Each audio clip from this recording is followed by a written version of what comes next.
Pozdravljeni na predavanju govorne tehnologije za slovenščino in njihovo uporabo.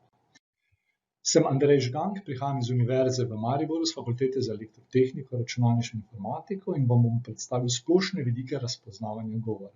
V nadaljevanju se mi bosta pridružila sopredavatelja, profesor Simon Dobrišek iz Univerze v Ljubljani, ki bo govoril o njihovih pogledih na razvoj razpoznavanja govora, in pa doktorica Jerneja Žganec Gros iz podjetja Alpinion, ki bo govorila o sintezi govora, kar je drugi primer govornih tehnologij v praksi. Razpoznavanje govora in slovenski jezik sta ključna elementa, ukolikor želimo omogočiti širok dostop do različnih medijskih in uporabniških vsebin, ki so danes prisotne. Pri razpoznavanju govora gre za postopek, kjer izgovorjeno besedilo s pomočjo računalnika, mobilnega telefona ali druge pametne naprave pretvorimo v besedilo, s tem, da računalnik ne pozna pomena izgovorjenega, hkrati pa moramo upoštevati, da pri razpoznavanju govora tudi prihaja do različnih napak. Samo področje se je začelo razvijati pred 70 leti z vidika različnih telekomunikacijskih storitev, večji razmah pa je doživelo po letu 1990, ko smo z razvojem začeli tudi v Sloveniji. Današnje tehnologije razpoznavanja govora temeljijo predvsem na zelo veliki količini ročno zapisanih govornih posnetkov. Tukaj govorimo o količini 10.000 ur posnetkov, ki jih je potrebno zapisati, pristopih digitalnega procesiranja signalov. Za razpoznavanje uporabljamo tudi zelo zmogljivo strojno opremo, v zadnjem desetletju predvsem grafične koprocesorje, in pa uporabljamo pristope globokega učenja, torej globoke nevronske mreže, širše poznano kot umetna inteligenca.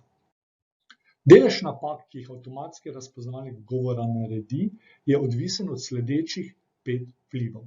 Prvi je, za kakšno obliko besedila gre. Ali gre za izolirane besede, kot je recimo ukazovanje telefonu ali gospodinjskim aparatom, ali gre za tekoč ali spontan govor, ki je prisoten recimo v televizijskih oddajah.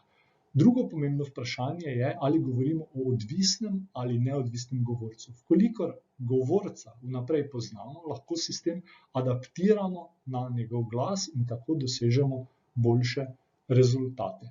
Takšen pristop se uporablja tudi pri podnaslavljanju televizijskih oddaj v živo, kjer profesionalni govorec v studiu ponavlja izrečeno besedilo, razpoznavalnik adaptira na njegov glas, pa zato dosega bistveno boljše rezultate.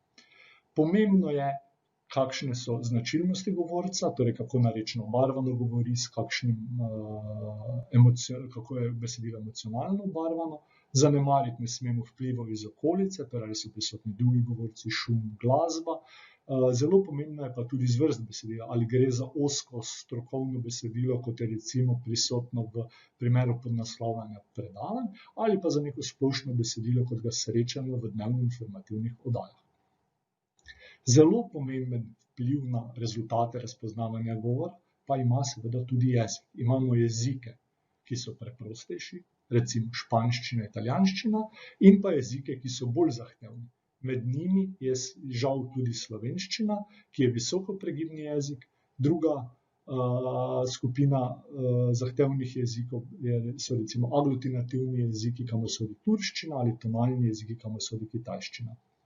Z vidika razvoja področja je pa seveda zelo pomemben tudi ekonomski interes podjetij za to področje, kjer so seveda v prednosti veliki jeziki, kot je recimo angleščina, nemščina, španščina, kjer je prisotno veliko število govorcev in zaradi tega ustrezen ekonomski interes podjetij za razvoj tega področja.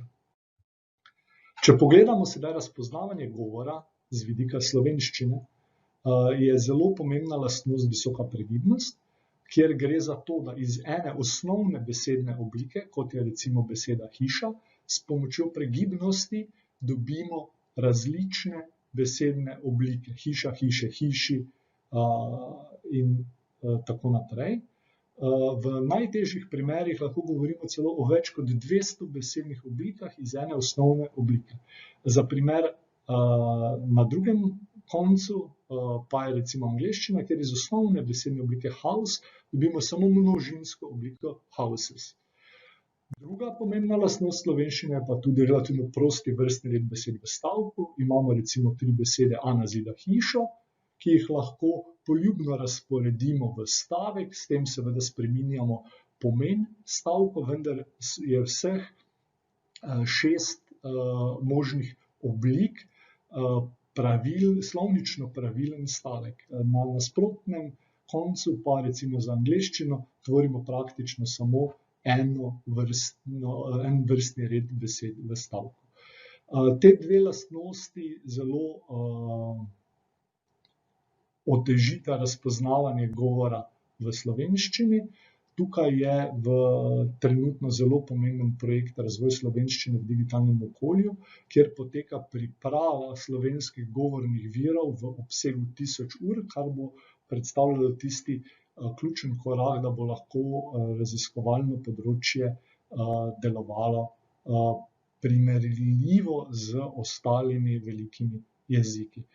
Pri takšnem zbiranju podatkov seveda ne smemo zanemariti tudi vprašanje osebnih podatkov in pa sprejemljivosti snemanja, kar sta 2 izmed večjih izzivov. Na Univerzi v Mariboru smo široko vpeti v področje razpoznavanja govora. Predstavili smo recimo prvi govorno voden dostop do telefonske storitve, kjer je bilo možno pridobiti informacije o festivalu Lent. Naši bivši sodelavci so v okviru projekta mVstopnica razvili prvo komercialno govorno vodeno storitev nakupa kinostopnic. Razvili smo demonstracijski sistem govorno vodenega branja novic Sipina, ki je omogočal dostop do informacij. V sodelovanju z RTV Slovenija smo delali tudi projekt razpoznavanja govora iz dnevno-informativnih oddaj, ki recimo predstavlja enega izmed prvih korakov v smeri možnega podnaslavljanja televizijskih vsebin. Hkrati delujemo tudi na področju multimodalnih virtualnih agentov, ki predstavljajo naslednji razvoj v storitev, kot so recimo Alexa, Cortana in Siri. Hkrati smo tudi eden izmed partnerjev v projektu RSDO, ki sem ga omenil že predhodno. Za konec mojega dela predstavitve vam bom pokazal še laboratorijsko demonstracijo podnaslavljanja predavanj TEDx, kjer razpoznavalnik govora iz posnetka tvori podnapise. Večer tudi v mojem imenu, prva in zadnja ženska danes na odru. Mene so prosili, da nekaj več povem. Tukaj ste videli sedaj en primer napake v razpoznavanju govora. Izgovorjeno je bilo, mene so prosili, da nekaj več povem. Razpoznavalnik pa je naredil napako, namesto besedice da je razpoznal besedico za in pa pri besedici povem se je zmotil v pregibni obliki in razpoznal besedico pove. V nadaljevanju boste videli še par takšnih napak, ki so tudi ena izmed odrazov kompleksnosti razpoznavanja slovenščine. O družbi nadzora sama iskreno menim, da družba nadzora pomeni konec družbe razvoja.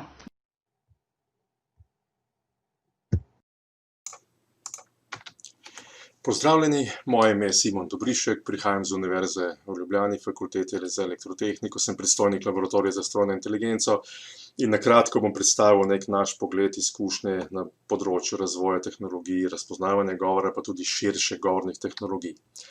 Zakaj širše govornih tehnologij? Ker pač pri nas nekako skozi desetletja so se tudi moji predhodniki precej ukvarjali sicer z govornimi tehnologijami, ampak ne samo z razpoznavalniki govora, torej pretvarjanje govora v besedilo, razpoznavanje besed, ampak tudi vse luščenje drugih informacij iz govora, ki so morda na prvi pogled manj zanimiva za kakšne gluhe, naglušne, ampak dejansko pa so lahko tudi zanimiva, saj morda nekoga ne zanima samo, kaj je bilo povedano, ampak tudi, kdo je to govoril, in v kakšnem psihofizičnem stanju je bil takrat, ko je govoril. Tako da to so neki problemi razpoznavanja vzorcev na splošno. Mi smo razne te tehnologije razvijali, preizkušali določene zanesljivosti, že dosegali, Tako da recimo pri razpoznavanju govorca smo celo zmagovali svoj čas na kakšnih tekmovanjih in smo prišli že skoraj na 5% delež napačno zavrnjenih ali sprejetih govorcev pri razpoznavanju govorcev.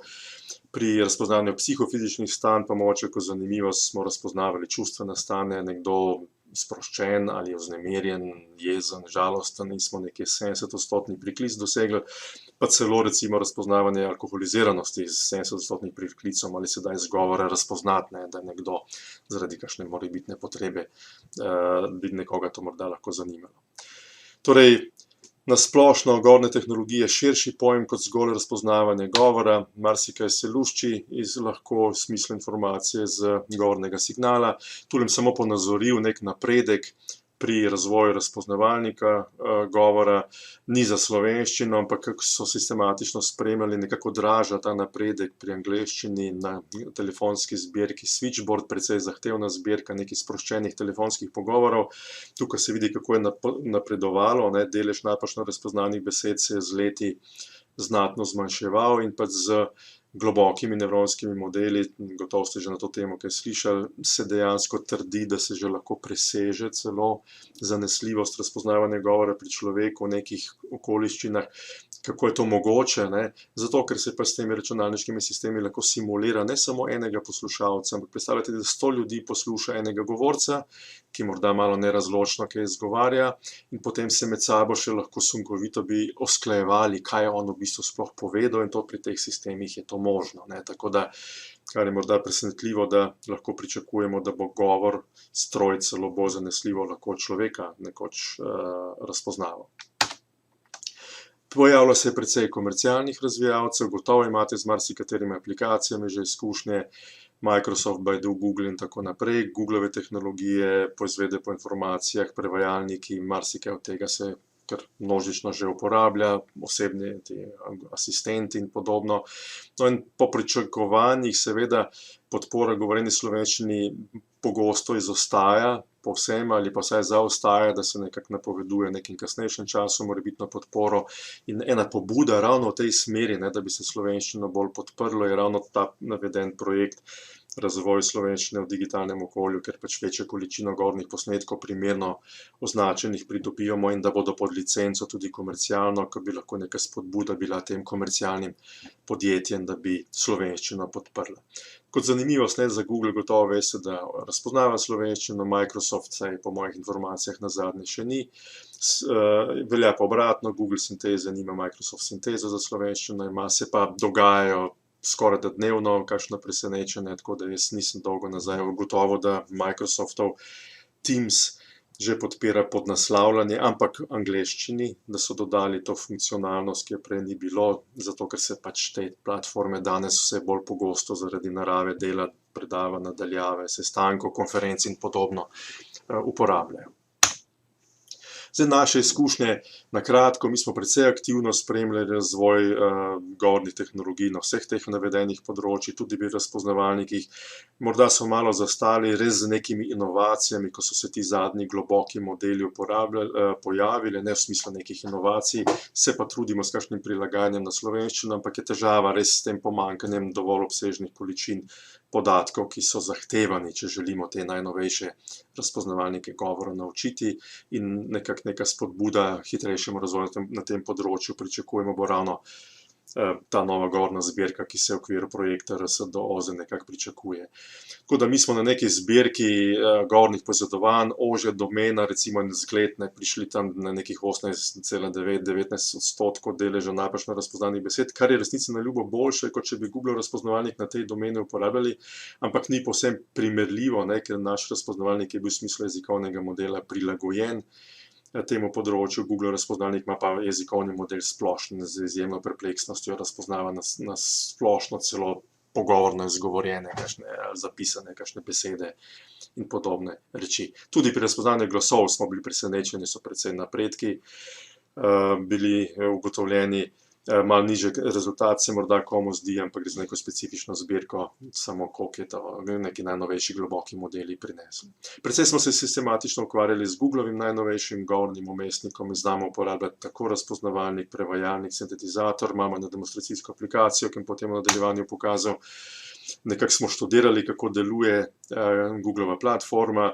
Recimo kot zanimivost obstaja izmenjujoč enosmerni ali pa hkratni dvosmerni način, torej da se neke večje količine posnetkov pošlje in dobi potem transkripcija ali pa se sočasno med razpoznavanjem že vmesne rezultate dobiva in potem pač primerno uporablja. To, kar nas je zanimalo, smo že od 2015, malo prej, ko se je pač pojavila podpora slovenščini, spremljali in smo na neki svoji, kot neke vrste testni zbirki preizkušali. 2019, tule nekako 20, so tudi še določeni napredki, tako da tam že nekje pri 20% deleža napačno razpoznanih besed. Na tej isti zbirki, ki so mi tam nekje, ne, ampak ni povsem primerljivo v smislu teh jezikovnih modelov. Pa še take ugotovitve so bile, ne, da pač Google razpoznavalnik kakšna lastna imena bolj pogovorno zapiše, mi smo imeli pač standardne zapise, da je potem potrebno pač ustrezno upoštevati, ne, a je to napaka ali ni. Za nekoga to je napaka, če je pogovorno, za nekoga pa ni, ne, pač v smislu same neke uporabe. Tako da mogoče samo kot zanimivost, kako smo mi svoj demonstracijski sistem tovrstni razvili. Torej tukaj naš demonstracijski program uporablja tako razpoznavalnik, sintetizator, prevajalnik, tako da mičkeno preizkusimo, če tole deluje. Torej za začetek me zanima, če se bo razpoznalo Zvezo društev gluhih in naglušnih Slovenije. Kaj je zdaj to, ali se razumemo? In tako naprej. Torej, tukaj smo se mi potrudili, da smo vsaj neko osnovno pretvorbo v smislu velikih začetnic na začetku povedi stavka, kakšna ločila, pa daleč od tega, da je bilo brezhibno, tukaj manjka vejice in podobno, ampak tudi Google sam po sebi tega še ne podpira in to smo samo res tako z nekimi osnovnimi pravili podprli in to je tudi ena od nalog, ciljev, ki jih imamo v okviru tega novega projekta RSDO. Samo še hitra demonstracija, da znamo uporabljati tudi prevajalnik in sintetizator. No, pa preizkusimo, če deluje tudi prevajalnik. Well. Ja, očitno prevajalnik deluje malo slabše. Yeah, obviously the compiler works a little worse. Ja, to je bolj tako za nek vtis, pa nadaljujemo še z nekim zaključkom. Samo hiter pregled, kakšne nerešene probleme še vidimo. Torej, največji problem nekako se vidi, da če so neke nove okoliščine zaznane, ne, prilagajanja narečja in podobne reči, da te nove tehnologije zahtevajo velike količine učnih podatkov in če so na razpolago samo male količine, ne, so določene še težave. Potem, če imamo uporabo kakšnih prostorskih mikrofonov v zahtevnih akustičnih okoliščinah, predavalnicah, nekih prostorih delovnih in tako naprej, seveda te tehnologije delujejo slabše. Potem kakšno modeliranje izrazito naglašenega narečnega govora še zaostaja, tudi za druge jezike, ne samo za slovenščino. Pa tudi te obstoječe tehnologije še ne podpirajo recimo dovolj spontan, netekoč, izrazito čustven govor, torej da bi nekako se prilagodilo nek sistem zaznanemu vznemirjeno čustvom in tako naprej. No in kakšna je prihodnost zgornjih tehnologij, kot vidimo, razmah umetnih inteligentnih teh osebnih asistentov se je pojavil, ne, tudi pri šepetovalcih in tolmačih, morda če omenim, na kaj tukaj mislimo, ne, da s temi tehnologijami je dejansko možno, da bi nekdo imel tak sistem, da posluša kot pri javnem govoru, ne, kaj govori, ima predlogo in ga lahko spomni, kaj mora še povedati. Potem poizvedovanje po informacijah med vožnjo, gibanjem, vnašanje podatkov med delom, gibanjem, se razvijajo sistemi tudi potrebe za slovenščino, samodejno ocenjevanje govornih zmožnosti, pomoč pri učenju, da sistem poskuša prepoznati, so kakšne napake v izgovorjavi, kaj je narobe, opozarja na kakšne napake in podobno. Ambientalni inteligentni sistemi, pametni domovi spremljajo, poslušajo, se odzivajo in tako naprej.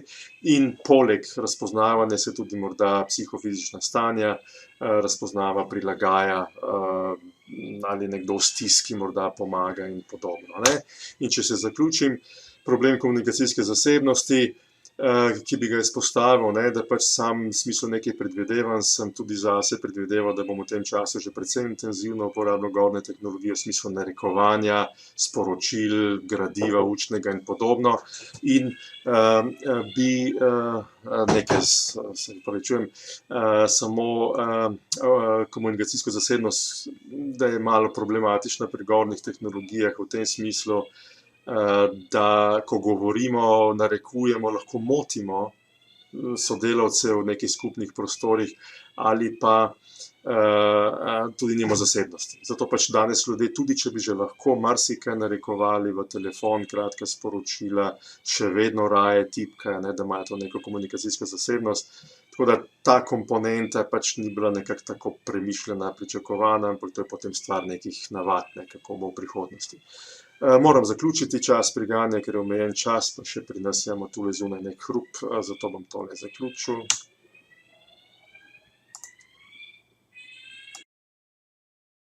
Lepo pozdravljeni. Sem Jerneja Žganec Gros in prihajam iz podjetja Alpineon, kjer se že vrsto let ukvarjamo z razvojem govornih tehnologij in aplikacij.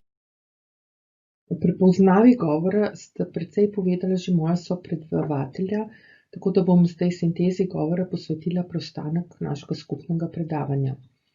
Sinteza govora omogoča samodejno tvorjenje govora na podlagi poljubnega vhodnega besedila. Sistemi za sintezo govora za jezike z večjim številom govorcev so z uporabo najbolj sodobnih pristopov modeliranja govora sposobni tvoriti že zelo naraven govor. Pripravila sem en kratek kronološki pregled poskusov sinteze govora za slovenščino, ki podaja kombinacijo rezultatov raziskovalnih projektov in demonstratorjev, pa tudi produktov. Po uporabljenih tehnologijah pregled vključuje različne pristope k sintezi govora, zajema vse od začetnih poskusov difonske sinteze, pa preko korpusnih vse do uporabe sodobnejših pristopov za modeliranje govora s prikritimi Markovimi modeli in pa tudi najnovejših poskusov z uporabo globokih nevronskih mrež. Enega od prelomnih dosežkov v tej zgodovini pa predstavlja e-bralec, ki je prvi omogočil občutno bolj naravno sintezo govora od predhodnikov. Prvotna različica e-bralca je bila razvita v okviru projekta knjižnice slepih in slabovidnih. Pri razvoju skupnega produkta smo sodelovali Alpineon, Amebis, Institut Jožef Štefan in Fakulteta za elektrotehniko Univerze v Ljubljani. Pomembno je, da produkt v sodelovanju razvijamo še naprej, kar vsi sodelujoči ocenjujemo kot primer dobre prakse. Postopek pretvorbe vhodnega besedila v govor lahko razbijemo na več zaporednih korakov. Vhodno besedilo najprej obdela jezikovni analizator, ki poskrbi za normalizacijo besedila in pa za razdvoumljanje izgovornih različic. Sledi pretvorba črkovnega zapisa v ustrezen fonemski zapis. Modul za sintezo govornega signala pa je zadolžen za oblikovanje prozodije, to pomeni ustvarjanje slušnega vtisa ritma in melodije v govoru in pa za tvorjenje izhodnega akustičnega signala. E-bralec omogoča razumljivo in dokaj naravno sintezo govora v slovenščini. Trenutno vključuje en moški in dva ženska glasova. Zdaj pa bom predstavila, kje vse lahko sintezo govora uporabimo v praksi. Sinteza govora lahko starejšim in pa ranljivim skupinam uporabnikov pomembno olajša komunikacijo, dostop do informacij in njihovo vključenost v sodobno družbo. Slepi in slabovidni uporabniki sintezo govora uporabljajo največkrat skupaj s povečevalniki zaslona in pa zbralniki zaslona, pogosto v kombinaciji z braillevo vrstico. Druga precej številčna skupina ranljivih uporabnikov pa so osebe z motnjami govora, ki sintetizator govora uporabljajo predvsem kot pripomoček za nadomestno komunikacijo. Na koncu pa si oglejmo še nekaj konkretnih primerov uporabe sinteze govora za slovenščino. Lahko jo na primer uporabimo za telefonski dostop do e-maila, med vožnjo na poti v službo. Aplikacija glasovna e-pošta na primer samodejno prepozna jezik, v katerem je sporočilo napisano in ga prebere. Sintezo govora smo ozvočili že številne spletne strani. Uporablja se za napovedovanje voznih redov, v klicnih centrih in v sistemih za obveščanje uporabnikov. V aplikaciji Dars Promet Plus omogoča govorno obveščanje o dogodkih na poti. Trenutno ni dogodkov na poti. Za konec pa bi rada predstavila še integracijo sinteze govora v zvočne podnapise na RTV SLO. Pri poslušanju posnetka bodite pozorni na moški glas sintetizatorja govora, ki prebira podnapise. Po 17 kilometrih vzpona je odločitev o zmagovalcu padla v zadnjih 100 metrih. Močnejši je bil Pogačar in drugič na tej dirki dvignil roke v zrak. Zaradi vročine je bila ta etapa zelo težka. Na koncu sem samo še čakal na sprint. Zelo sem vesel, da sem spet zmagal. Boste poskusili vse, da dobite dirko po Franciji? Tak je načrt. Je Rogliča mogoče premagati? Za zdaj se zdi neustavljiv. Jutri je na sporedu dan počitka, kolesarje pa zadnjih 6 etap čaka od torka dalje. In za konec se od vas poslavljam Nadja, novi e-bralčev glas. Vabim vas, da sintezo govora preizkusite in jo uporabite. Hvala lepa za vašo pozornost ter zanimivo poslušanje vam želim še naprej.